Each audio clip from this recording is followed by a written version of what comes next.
অনেক দিন ধরে কোথাও যাওয়া হচ্ছে না, এই জন্য ভাই ব্রাদারকে বললাম যে চলো পাশের এলাকায় ঘুরে আসি। সবাই রাজি হলো, তারপর আমরা সবাই মিলে পাশের এলাকায় ঘুরতে গেলাম।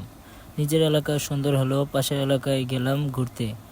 ঘুরা আর কই, একজন ব্যস্ত তো প্রেমে, আর একজন তো আমাদেরকে বিনোদন দেওয়ার জন্য ভণ্ডামিতে লেগে আছে। সারা জীবন প্রেম করতে করতে জীবন ধন্য, একটা মায়ের দেখা পাইলো না এখনো, বিয়ে তো পরের বিষয়।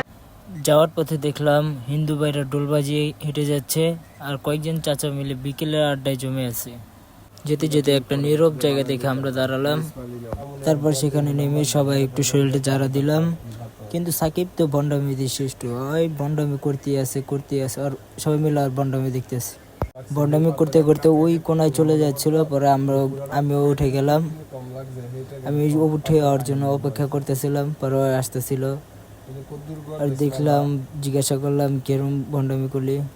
ওদেরকেও ডাকতেছিল ভণ্ডামি করতে, কিন্তু ওরা আমাদেরকে ডাকতেছিল ওদের সাথে যেতে। ওদের সাথে গেলাম। বড় ভাই ছবি তুলতেছিল, তারপর ক্যামেরা দেখে চলে আসলো। মানে ঝুঁকে গেন হে সালা বলতে সারাটা দিন পার করে দিল, খালি ছবি ছবি ছবি। ঘুরতে গেলে ঘুরবো না, ঘুরে ওনাদের বলে আর কি হলো, আবার শুরু হয়ে গেল ভিডিও করা।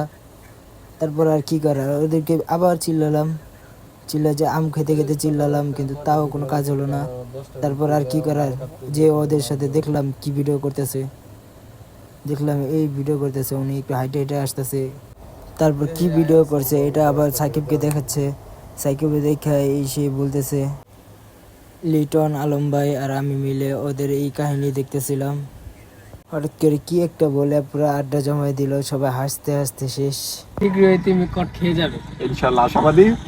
তারপর হ্যাঁ সাই আমার কট খেয়ে বিয়া দেখ, ওই যে নাই তো যন্ত্র এটা এই তাই না, এই পাক পাক এমনে তাই এই। তারপর সবাই বসে আছিলাম, হঠাৎ কুলফি মেলার গাড়ি দেখে সবার অতিরিক্ত গরম লেগে গেছিল।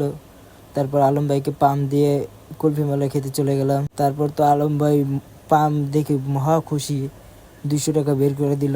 তারপর মানিব্যাগে থাকা সব টাকা বের করে দেখাইলো যে এইগুলো তো সব ভাই ব্রাদারদের জন্যই। সাকিব সবারটা সবার কাছে নিয়ে দিতেছিল।